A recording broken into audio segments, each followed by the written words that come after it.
happened when a teacher broke the rules. I was never good at math. Not because I couldn't understand it, but because anxiety would freeze my brain whenever I had to take a test. My parents tried everything. Tutor, study groups, even those yellow math for dummies books. Nothing worked. By junior year, I was barely passing.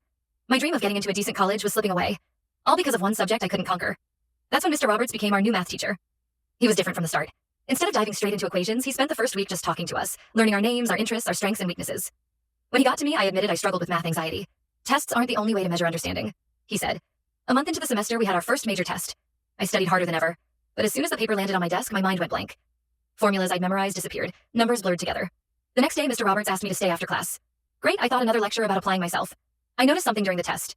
He said once we were alone, you knew the material when we reviewed, but something happened when the paper hit your desk. I stared at the floor.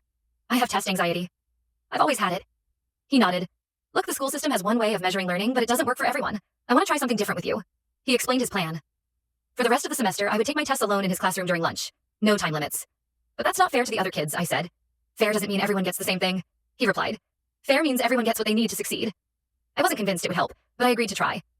At lunch, I went to Mr. Roberts' empty classroom. Take your time, he said. Putting the test on a desk. Just breathe and focus on one problem at a time. That first day, it took me the entire lunch period to finish half the test. He let me come back the next day to complete it. When he handed it back a week later, I'd earned a B+. My first B+ in math ever. We continued this arrangement for months. My grades improved steadily. For the first time, I actually started to enjoy math because I wasn't associating it with panic attacks. Then came the day our principal walked in during one of my lunch sessions. What's going on here? She asked, looking between me and Mr. Roberts. Before I could speak, Mr. Roberts explained the situation. The principal's face grew darker with each word. This is completely against school policy, she said. All students must be tested under the same conditions. It's about maintaining academic integrity.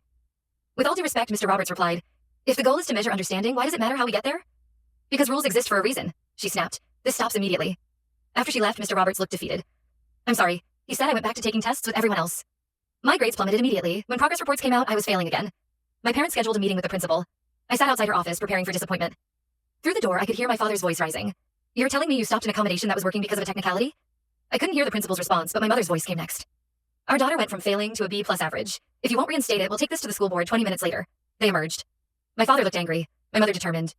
You'll be taking your test during lunch again, she said. And not just you. Apparently there are 3 other students Mr. Roberts was helping the same way. It turns out Mr. Roberts had been secretly accommodating several students with different learning challenges. At graduation, 2 years later, I completed AP Calculus with an A-. I got accepted to my first choice college with a decent scholarship. When I thanked Mr. Roberts at the ceremony, he just smiled and said, sometimes you have to break a rule to prove it needs changing.